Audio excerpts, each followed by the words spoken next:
मनुष्य को कभी भी अपने ताकत का अभिमान नहीं करना चाहिए, अर्थात अपने ताकत का कभी भी घमंड नहीं करना चाहिए। मनुष्य घमंड में अपने शत्रु को हमेशा कमजोर समझ लेता है और वही उसके विनाश का कारण बनता है। शूर्पणखा ने भी यही गलती की थी। उन्होंने राम को कमजोर समझा था और जिसकी वजह से उनकी नाक और कान काटी गई थी। यही गलती रावण ने की थी, जो राम को कमजोर समझा और अंत में उसका विनाश हो गया। और यही गलती दुर्योधन ने भी की थी।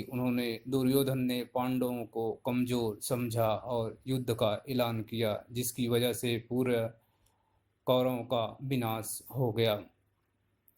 नंबर 2, कभी भी रोग को छोटा नहीं समझना चाहिए, क्योंकि एक छोटा सा रोग एक दिन मनुष्य के विनाश का कारण बन जाता है, मनुष्य का जीवन नष्ट कर देता है। एक छोटी सी बीमारी, मधुमेह को लोग कभी कभी एक छोटी सी बीमारी समझ लेते हैं, यही आगे चलकर उस मनुष्य के विनाश का कारण समझ बन जाता है। इसलिए रोग को कभी भी छोटा नहीं समझना चाहिए। नंबर 3, अग्नि को कभी भी छोटा न समझें, क्योंकि एक छोटी सी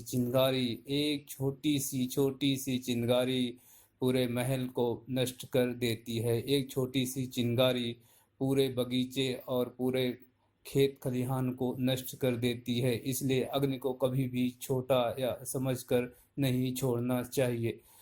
नंबर 4, पाप या पुण्य। पाप और पुण्य ये कर्मों का फल होता है। आपके कर्म जैसे होंगे उसी के अनुसार आपको फल मिलेगा। आप यदि अच्छा काम करेंगे तो पुण्य माना जाएगा, और यदि आप बुरा काम करेंगे तो पाप माना जाएगा। और पाप आपका कभी न कभी विनाश जरूर कर देता है। पाप से हमेशा बचें और कभी भी इसके पास जाने की कोशिश ना करें।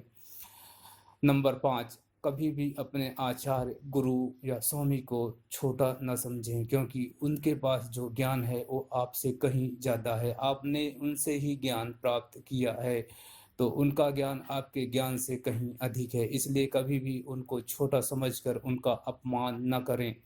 नंबर 6, सर्प। सांप सर्प सांप को कभी भी छोटा ना समझे और ना ही दुर्बल समझे, क्योंकि सांप बहुत ही विषैला होता है और एक छोटा सा सांप का डंस ही मनुष्य को मृत्यु दे सकता है।